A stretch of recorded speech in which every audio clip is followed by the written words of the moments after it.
요즘 대선을 앞두고 각 후보들의 지지율을 발표하기도 합니다. 엎치락 뒤치락하고 늘 듣던 소리가 또 그 듣던 소리 같기도 하고 그래요. 상상을 한번 해보십시오. 당시 예수님의 지지율은 어땠을 것 같습니까? 어떤 경우에는 예수님이 다 환영받는 것도 아니었습니다. 반대자들도 있었습니다. 예수님의 가족, 친척들도 예수가 미쳤다 하고 그렇게 이야기할 적도 있었고요. 바리새인 서기관들은 늘 예수님 안티 세력이었습니다. 그리고 예수님께서 말씀을 전할 때마다 모든 사람이 다 감동받은 건 아니에요. 그 말씀이 부담스러워서 떠난 경우도 있고요. 듣고 그냥 그런가 보다 하고 그냥 그렇게 경청했던 사람들도 있습니다. 근데 오늘 본문 바로 앞에 어떤 사건이 있냐니까 오병이어 사건입니다.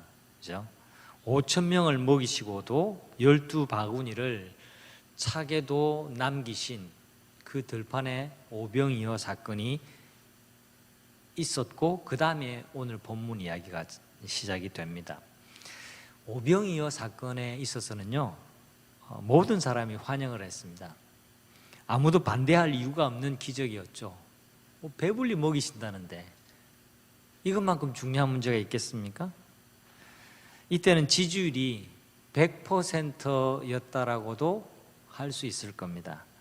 그때 흥분한 사람들은 이 같은 본문의 요한복음의 평행구절을 보니까 사람들이 흥분한 나머지 예수님을 왕으로 세우자 막 이런 이야기까지 나올 정도였으니까 지지율 100%였다 그렇게 짐작을 해봅니다. 우리가 읽은 이야기가 이런 배경에서 이어지고 있다는 점을 연결해서 생각해야 됩니다.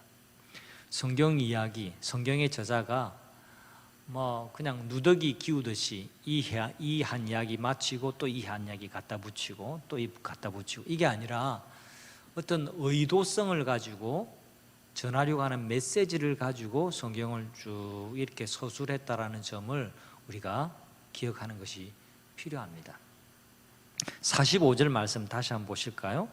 예수께서 즉시 제자들을 재촉하사, 주어가 뭔지 잘 보세요. 예수님이 제자들을 재촉하셨습니다. 뭐라고 재촉하셨냐니까 자기가 무리를 보낸 동안, 이 무리가 누굽니까? 오병이어 그 현장에 있던 무리들입니다. 집으로 보내는 동안에 배 타고 앞서 건너편 벳세다로 가게 하시고 제자들로 하여금 얘들아 내가 다 보낼 테니까 너희들은 저기 벳세다 건너편으로 가라 하고 먼저 서둘러서 보내셨다는 겁니다. 46절 무리를 작별하신 이후에 예수님은 따라서 가신 것이 아니라 기도하러 산으로 가셨습니다. 자, 46절에 예수님은 산으로 가시고 제자들은 어디로 갔습니까? 배 타고 건너편 벳세다로 건너갔다. 제가 지난 주일날 설교 때 갈릴리 호수의 지형도를 제가 말씀드렸는데 기억하시죠? 네, 건너편, 이 호수 건너편에 구체적으로 어디에 건너편인지 모르겠지만 여하튼 호수가 둥그렇게 있으면 이쪽 귀퉁이에서 아무튼 이쪽 건너편에 있는 벳세다 쪽으로 가라 그렇게 말씀을 하셨습니다. 그날 낮 동안에 지금 우리 아직은 낮이잖아요. 밤이 오지 않았습니다. 낮 동안의 하루의 경험은 제자들에게 있어서 굉장히 뿌듯했습니다. 제자들 자신들이 이 오병이어로 먹을 것을 이렇게 산더미같이 이렇게 많게 하는 기적을 베푼 당사자는 아니었지만 예수님의 말씀대로 떡을 떼어서 계속 나누어 주는 일을 했던 제자들은 마치 자신들이 이 오병이어 사건의 주인공처럼 어깨가 이만큼 올라가는 그런 분위기 아니었을까 생각합니다. 그들에게 그 하루는 잊혀질 수 없는 하루였습니다. 이 분위기를 좀 더 즐기고 싶은데 이제 우리 참된 메시아, 우리 왕으로 삼어도 모자람이 없는 이 주 예수님과 오늘 함께 하루를 했고 이 놀라운 기적을 경험했는데 이 분위기를 좀 더 즐기고 싶은데 예수님은 남아서 사람들을 다 무리들을 돌려보내고 제자들에게는 재촉해서, 이 부분이 중요합니다. 재촉해서 건너편으로 출발시키는 겁니다. 여기서 예수님께서 재촉하셨다, 재촉했다, 이 말은 단련하다, 훈련하다라는 말과 같습니다. 예수님 제자들의 마음을 단단히 하시고 훈련시키셔서 건너편으로 가라, 이렇게 말씀하신 겁니다. 왜 그러셨을까? 왜 그러셨을까요? 제가 답을 이야기하기 전에 여러분 한번 생각을 해보십시오. 왜 그러셨을까? 왜 그러셨을까? 예수님은 제자들이 쓸데없는 흥분에 휩싸이지 않도록 그들의 시선을 다른 곳으로 돌리고 또 다른 믿음의 경험을 하도록 새로운 사건으로 인도하시는 겁니다. 예수님이 지금 원하시는 것은 무리들을 이 땅 위에 육신의 배를 불리는 것이 예수님이 이 땅에 오신 결정적인 이유가 아니거든요. 이건 기적 중에 하나예요. 그리고 더 큰 기적, 예수님이 하늘로부터 온 영원한 생명의 양식이라는 것을 보여주는 하나의 그림자와도 같은 겁니다. 본편은 아직 시작이 되지 않은 겁니다. 이 예고편이 끝이 아닌데 예고편 가지고 나는 영화 다 봤어 하고 예고편 보고 나 영화 다 봤다고 하는 분 계세요? 없잖아요. 진짜 영화를 봐야 그 영화의 깊이를 알죠. 그래서 예수님은 또 다른 믿음의 사건으로 이 제자들을 이끌고 계시는 거죠. 시선이 이 오병이어의 사건에 갇히지 않도록 하시고 또 다른 믿음의 사건으로 옮겨서 단련하시는 이야기가 오늘 본문의 이야기입니다. 결론부터 제가 말씀을 드리면 예수님의 방법은 우리 방법과는 다르고요, 예수님의 생각은 항상 우리 생각과 다르다라는 것을 우리는 알 수가 있어요. 제자들을 보내실 때는 아마 저녁 7시 정도 되었을 것으로 짐작을 합니다. 왜냐하니까 그 보내시고 난 다음에 그 뒤에 구절이 저물매 이렇게 나오거든요. 그러니까 해가 저물기 전에 보냈으니까 그 당시가 하절기라고, 지금 우리 시기 사계절의 시기라고 생각하면 한 7시 어간 넘어가면 이제 해가 지기 시작하니까 최소한 7시 전에 출발시켜서 도달하도록 그렇게 계획을 잡고 출발시키셨을 겁니다. 그런데 바람이 거스르고 제자들이 힘겹게 노를 저으면서 제자리를 맴돌고 있었습니다. 이때가 밤 사경쯤이라고 합니다. 여러분, 유대의 밤은 사경으로 구분을 하는데요, 하나의 경, 1경은 3시간입니다. 저녁 6시부터 저녁이라고 이제 오후 6시부터 저녁을 치는데 6시부터 9시까지가 1경이고 9시부터 밤 12시까지 2경이고 밤 12시에서 새벽 3시까지 3경입니다. 4경이면 답이 나오죠. 새벽 3시부터 6시까지 그 사이를 밤 4경쯤입니다. 여러분, 해가 질 때쯤 돼서 출발했는데 밤 4경이 될 때까지 끙끙거리고 거기 갈릴리 바다 위에서 힘겹게 노를 젓고 있는 이 제자들의 모습을 한번 상상해 보십시오. 얼마나 끙끙대고 괴로웠을지 말입니다. 지난주에 갈릴리 호수에 왜 이런 상황, 왜 돌풍이 불고 왜 바람이 거스르는 일들이 일어나는지 여러분에게 지형적인 설명을 제가 말씀드렸습니다. 그런 이유 때문이에요. 그냥 아무런 바람도 없는 그런 잠잠한 때였으면 그냥 이 남자들 어깨를 의지해서 이렇게 나아갈 수 있지만, 여러분, 가려고 하는 저쪽으로부터 바람이 세차게 불면 아무리 노를 저어도 이렇게 전진해 가지를 못하는 거죠. 그들의 노를 젓는 손은 점점 무거워졌고요, 팔은 저리다가 못해 쥐가 나고 손에 피가 날 정도였지만 이 제자리만 맴맴 돌 뿐 앞으로 나아가지 못하고 있는 상황이었습니다.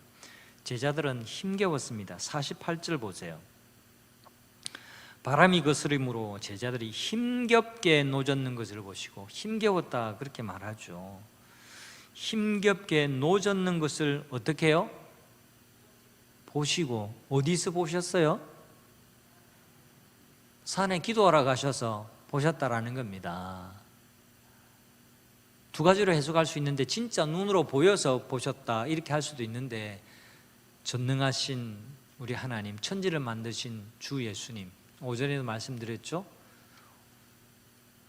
천지 만물을 자기의 발 아래 두신 예수님께서 능력으로 그 상황을 보셨다라는 겁니다. 충분히 가능한 일이죠. 예수님, 중요한 것은 여기서 예수님이 제자들을 지켜보셨다라는 겁니다. 너희들 가거라 하고 예수님께서 그냥 기도에 심취해가지고 그냥 기도만 열중해가지고 그렇게 계신 것이 아니라, 가거라, 아까 재촉했다라는 말이 무슨 뜻이라고요? 훈련했다, 강하게 했다, 그 뜻이죠. 그렇게 해놓으시고 예수님께서 그들을 지켜보고 계신 거예요. 힘겹게 괴로이 노젓고 있는 제자들을 보셨습니다. 그리고 그게 끝이 아닙니다. 그들을 위해서 물 위를 걸어서 어떻게 해요? 다가가셨습니다. 48절 보세요. 밤 사경쯤에 바다 위로 걸어서 그들에게 오사 지나가려고 하시매. 걸어서 그들에게 어떻게 해요? 오셨어요. 괴로운 것을 보고만 계신 것이 아니라 걸어서 그들 곁으로 오셨습니다. 그런데 말입니다. 48절 뒤에 보니까 그들의 곁으로 오셔서 지나가려고 하시매.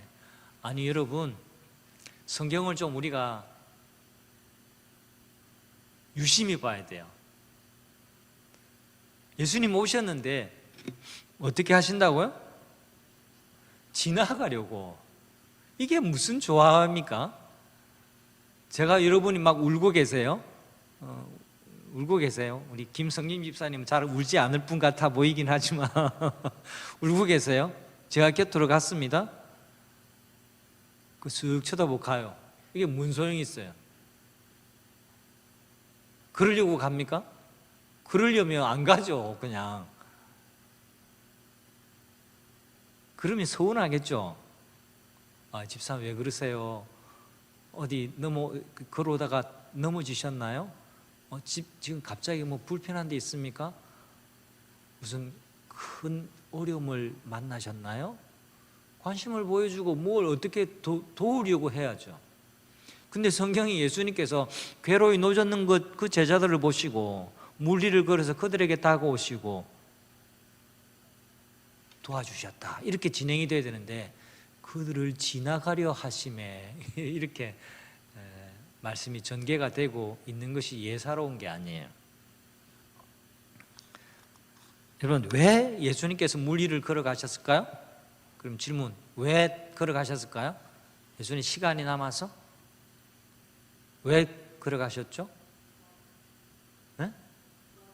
그렇죠. 어디 계십니까? 대답하신 분이. 네. 도와주러 가셨죠. 당근입니다. 당근. 자, 도와주러 가셨죠. 한 번만 대답해 주시고 나머지 분들은 당근 이렇게 한번 해보십니다. 한번 해주세요. 예수님께서 왜 가셨죠? 네, 당근이죠. 당근. 오해는 잠이 좀 올까 싶어서 제가 이렇게 합니다. 당근이죠. 예수님 왜 물 위를 걸어가셨어요? 도와주러 가신 거죠. 당근이죠. 그들을 돕기 위함입니다. 물 위를 멋지게 걸어서 제자들에게 다가가셔서 마파람을 없애주시고 그들을 도와주시는 것이 우리가 기대하는 예수님의 모습일 겁니다. 그 목적 외에 예수님께서 그 밤에 그 물 위를 걸어서 제자들에게 다가가실 이유가 없습니다. 그런데 본문은 우리의 예상되는 기대와는 전혀 다르게 다른 말씀을 합니다. 48절, 바람이 거스림으로 제자들이 힘겹게 노젓는 것을 보시고 밤 사경쯤에 바다 위로 걸어서 그들에게 오사 지나가려 하시매. 지나가려 하시매. 다시 본문을 보십시오. 제자들이 힘겹게 노젓는 것을 보시고 바다 위로 걸어서 저에게 오사 역풍에서 간단히 구해내시니라. 이렇게 기록되면 좋을 것 같은데 다르게 말씀하고 있는 겁니다. 여러분, 성경은 예수님이 그들의 괴로움을 보시고 바다 위를 걸어서 그들 곁을 지나가려 하셨다라고 말씀합니다. 이것이 우리에게 주시는 메시지의 핵심입니다. 사랑하는 성도 여러분, 우리가 어려움에 처했을 때 주님은 우리를 도우십니까? 네, 이 타이밍은 여러분이 답을 하실 타이밍입니다. 우리가 어려움에 처했을 때 예수님 우리를 도우십니까? 아멘이죠. 네, 그렇습니다. 아멘입니다. 이것은 성경이 우리에게 일관되게 증거해 주는 진리입니다. 그런데 이것도 맞습니다. 이것도 맞아요. 내가 괴로움에 처해 있을 때 하나님의 도움을 때로는 전혀 느끼지 못할 때가 있습니다. 빨리 아멘이 안 나오기는 하지만 그럴 때가 있어요, 없어요? 내가 도움을 빨리 받고 싶은데 하나님의 도움이 잘 느껴지지 않을 때도 있어요, 없어요? 있어요. 이것도 아멘입니다. 종종 하나님이 내가 괴로움을 당하는 걸 보시고 팔짱을 끼고만 쳐다보고 계신 것처럼 느껴질 때가 있습니다. 이럴 때도 있어요. 우리는 여기에서 답을 찾아야 됩니다. 언제 우리가 답답하냐 하면 답이 두 개일 때 답답하다 그렇게 이야기합니다. 답은 하나예요. 자, 이제 답을 찾아볼까요? 이런 삶의 경험을 가지고 진리에 한번 접근해 보십시다. 저희 아들이 이제 25살 되었습니다. 우리 둘째가 위에 있는지 모르겠네. 예. 우리 집 아이들이 자기들 이야기하는 걸 좀 예민하게 생각합니다. 되게 뭐라 하진 않는데 또 우리 이야기했어요 하면서 이해를 돕기 위해서, 그리고 진리는 그리 멀리 있는 것이 아니다라는 것을 이야기하기 위해서 이제 저에게 가까운 예화를 가끔 여러분에게 말씀드립니다만, 저희 첫째가 이제 25살 건장한 청년입니다만 지금 생각해보면 언제가 이렇게 컸나 싶을 때가 있습니다. 지금은 이제 아빠인 저보다 키가 조금 더 크고 제법 어젓한데요. 모든 아이들이 그렇듯이 저희 아들이 어릴 적에는 얼마나 울보였는지 모릅니다. 울보예요, 울보. 제가 아버지를 닮아서 그랬는지. 하여튼 유치원에 데려다 주면 막 차에서 안 내리려고 엄마 아빠 안 떨어진다고 늘 울고 갔습니다. 그 당시에는 울산에 제가 사역을 해서 학교 병설 유치원을 다녔는데요. 이제 차에서 내려서 넣어주면 이제 학교 그 유치원 교사, 그러니까 유치원 건물 앞에서 선생님이 맞아주시고 손을 잡고 이제 들어가는데, 들어가자마자 선생님 손 뿌리치고 뛰어와서 엄마 아빠한테 같이 갈 거라고 응응 울면서 막 튀어나와요. 10초도 안 돼서. 얼마나 애를 먹은지 모릅니다. 그때는 첫 아기였죠. 처음 유치원 보내보죠. 엄마 아빠도 뭐 기술이 있나요? 처음 겪어보니까 막 얘가 왜 이러나 싶기도 하고, 얘가 멀쩡한데 얘가 좀 정신적으로 문제가 있나 이런 생각도 들고, 평소에는 잘 지내요. 그런데 그 병설 유치원이니까 애 학대하는 데도 아닌데 넣으면 튀어나와가지고 자기 죽는다고 자기 데리고 가라고 막 그래요. 저희 부부가 어떻게 했을 것 같습니까? 마음이 짠해서 이제 병설 유치원 보낼 곳이 못 된다, 우리 몰래 애 꼬집는가 보다, 막 이렇게 생각하고 안 보낸 게 아니고 줄기차게 보냈습니다. 그 처음 며칠은 좀 마음이 아파서 그래 어떻게 하나 우리도 좀 당황이 됐는데, 집어넣고는 빨리 안 보이게 벽 뒤로 숨습니다. 그래서 튀어나와서 지 혼자 막 돌아봐도 엄마 아빠가 없거든요. 그럼 뭐 울다가 한 번씩 들어갑니다. 네. 아이가 튀어나올 때마다 엄마 아빠가 유치원 앞에 서 있으면요, 아이가 어떻게 합니까? 현재 이 아이의 괴로움은 해결되고 역시 엄마는 나를 돕는 사람이야 하고 신뢰감이 이어질 겁니다. 그러나 이런 식으로는 엄마가 견디지 못하고 다시 나타나면 아이는 영원히 엄마 아빠 곁을 떠나지 못합니다. 자녀가 괴로워할 때 엄마 아빠는 이런 방식으로 돕습니다. 괴로워하지만 엄마 아빠는 숨어서 나타나지 않는 방식으로 그 아이가 그 역경을, 그 아이가 그 어려움을, 그 울부의 시간을 잘 견디고 혼자 홀로 서게 하기를 기다리는 겁니다. 엄마 아빠의 도움이 사라진 게 아니라 그 아이를 위한 방식으로 그렇게 도움을 주지 않을 따름이죠.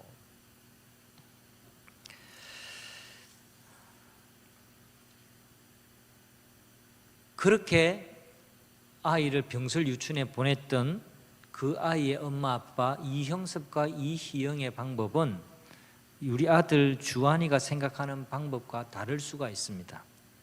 아니, 대부분 다릅니다. 아이가 원하는 대로만 아이를 양육시키면 바른 길로 양육할 수가 없어요. 아이들은 아이예요. 아직 분별력이 없고 판단력이 부족한 경우가 너무 많습니다.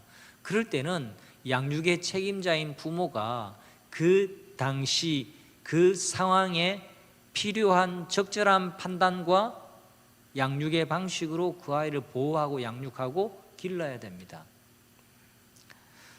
때로는 모른 척하고 그냥 지나치는 것이, 때로는 모른 척하고 숨어 있는 것이 그 자녀를 진정으로 사랑하는 경우일 때가 있어요. 여러분, 우리가 기적을 경험하면 믿음이 커진다라고 생각하지만 반드시 그런 것은 아닙니다. 예수님 당시에도 많은 사람이 기적을 경험했습니다. 많은 사람이 기적을 경험했어요.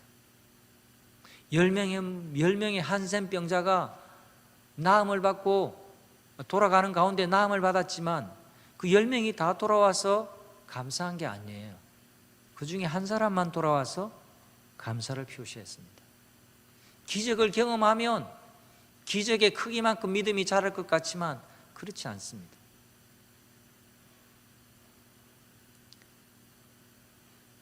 기도를 받고 병을 낳은 성도가 있었습니다. 근데 어느 날 교회가 안 보이는 거예요. 신방을 해서 왜 요즘 교회 안 나오세요? 하니까 내가 병 낫고 그만큼 나가줬으면 됐지. 내가 언제까지나 나가줘야 돼요. 이런 분도 있어요. 여러분, 기적이 반드시 믿음을 보장하지는 않습니다. 예수님 당시에도 많은 사람이 기적을 경험했지만 모든 사람이 다 믿은 것은 아닙니다. 제자들도 여전히 그 마음이 둔하여져서 예수님이 누구신지 어떤 분이신지 깨닫지 못했다고 말합니다. 52절 말씀, 굉장히 중요한 지적인데요, 오늘 이 사건의 핵심을 이야기하고 있는 겁니다. 52절, 이는이 뭡니까? 심히 놀랐던 이유, 예수님께서 이 모든 상황을 정리하시고 하고 난 이 사건을 경험하고 난 뒤에 그들의 내적인 깨달음입니다. 52절 같이 읽어보겠습니다. 이는 그들이 그 떡 떼시던 일을 깨닫지 못하고 도리어 마음이 둔하여졌음이러라. 아멘. 굉장히 중요한 지적입니다. 제자들이 그랬다라고 하는 것은 이 글을 읽고 있는 독자들에게도 주시는 교훈이라는 것을 함의하고 있는 겁니다. 왜 이것을 기록으로 남겨서 독자들에게, 이 복음서를 읽는 사람들에게 전해주고 있을까요? 제자들은 그것을 경험했기 때문에 이 사건을 다시 글로 안 만나도 됩니다. 그런데 제자들과 우리의 경우가 너무나 흡사하기 때문에 우리도 살아가면서 제자들과 같은 역풍을 만났을 때에 이런 상황에 놓이게 되고 예수님께서 도와주시지 않을 때에 여전히 마음이 둔하여져 있어서 그때 마음이 혼란스러울 때가 있기 때문에 그렇습니다. 여러분, 제자들은 혼란스러웠습니다. 예수님께서 왜? 그들을 보시고 지나가려 하시니까요. 지나가려 하시니까. 제자들이 그 바다 위로 걸으심을 보고 유령인가요? 소리 질렀습니다.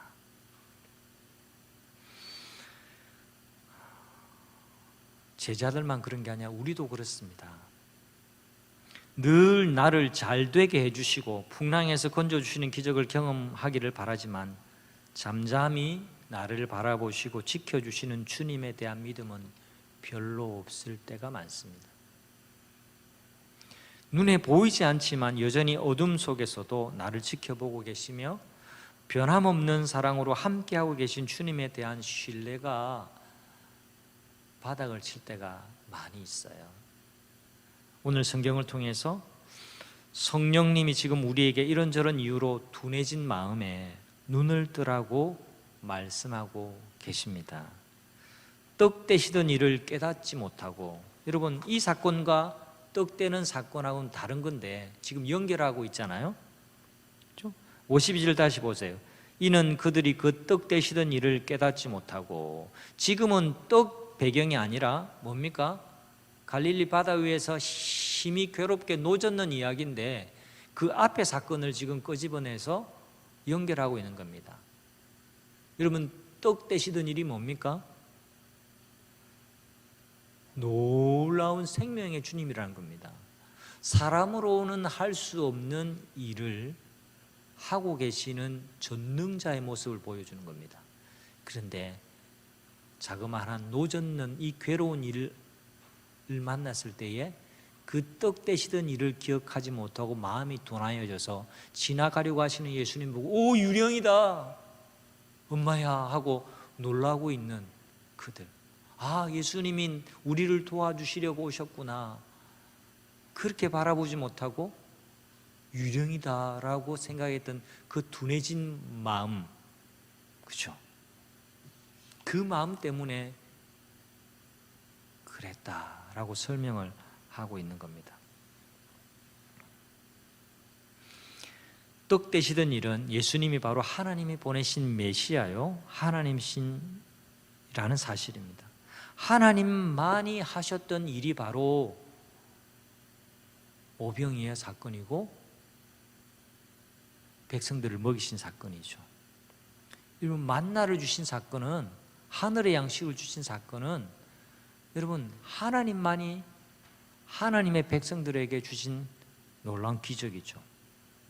예수님이 하나님이시라는 것을 말해주는 겁니다. 그 사건은 그것을 깨달으라는 말씀이에요. 마음의 흥분을 가라앉히고 핵심을 붙들라는 말씀입니다. 나 중심으로 먹고 배부르는 이기적이고 현세적인 믿음에서 벗어나서 진짜 믿음을 붙들라라는 겁니다. 그들 가운데로 가셔서 예수님이 하신 말씀이 중요합니다. 예수님이 물 위로 걸어서 어둠 가운데 괴로이 노젓는 제자들을 향해서 가셔서 해주신 말씀이 뭡니까? 안심하라, 나다, 두려워하지 말라, 이렇게 말씀하셨어요. 여러분 요즘 성경, 현대식 성경에는 예수님이 하신 말씀은 빨갛게 잉크가 되어 있습니다. 여러분 성경도 그렇나요? 옛날 성경은 안 그럴 수 있지만 예수님이 하신 말씀은 독특한 말씀이에요. 다르다라는 것을 우리 눈으로 직관적으로 구분하라고 그렇게 친절하게 해놓았는데요, 물론 원래 문서에는 그렇게 되지 않았죠.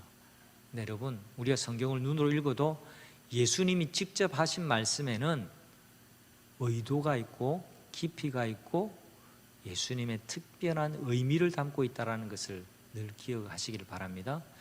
안심하라, 나다, 두려워하지 말라, 이렇게 말씀하셨어요. 이 말을 헬라어로 하면 에고에이미입니다. 에고에이미. 이거는 헬라어는 여러분에게 크게 중요한 건 아닙니다. 근데 중요한 것은 이것이 굉장히 특별한 표현이라는 것은 알고 계셔야 돼요. 그냥 에고에이미, 이건 나는 나다라는 뜻인데요, 그냥 문장으로 나는 나다 이 뜻이 아니라 구약과 연결되는 겁니다. 이 표현은 바로 하나님의 이름을 이룰 때 하신 말씀이에요. 출애굽기 3장 14절. 이 표현, 이 용어, 이 말씀의 원조를 거슬러 가보면, 그 뿌리를 거슬러 가보면 출애굽기 3장 14절에 나오는 겁니다. 최초에 이 표현이 나왔어요. 모세가 어느 한날 하나님께서 모세에게 찾아오셔서 내 백성을 구하라, 내 백성을 구하라는 이런 미션을 주셨습니다. 하나님의 말씀에 모세는 두려워서, 그것도 80이 넘은 할아버지의 모습인데 자신이 없어서 하나님께 이렇게 얘기합니다. 하나님, 저 못합니다. 하나님, 저 이제 지하철도 공짜로 타는데요. 버스는 돈 내고 탑니까?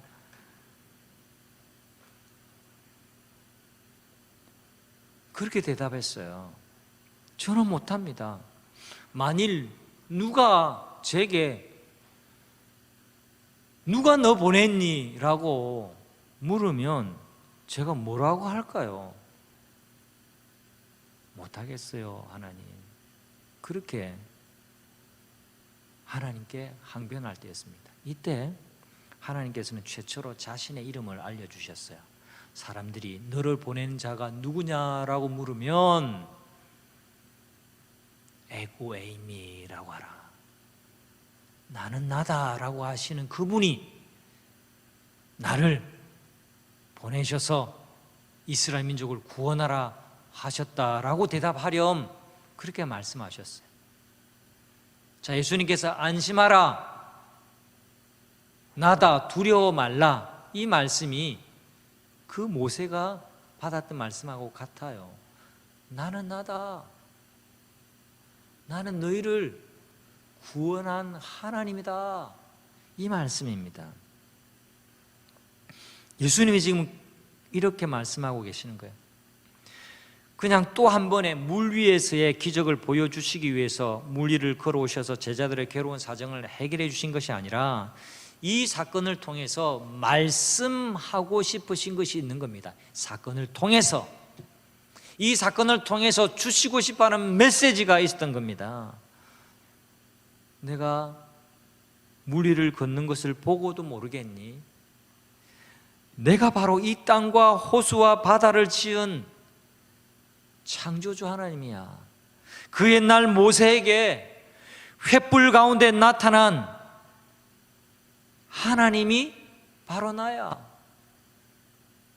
떨기나무에 불은 붙었지만 사그라들지 않는 그 불 가운데 만나 주었던 하나님이 바로 나야.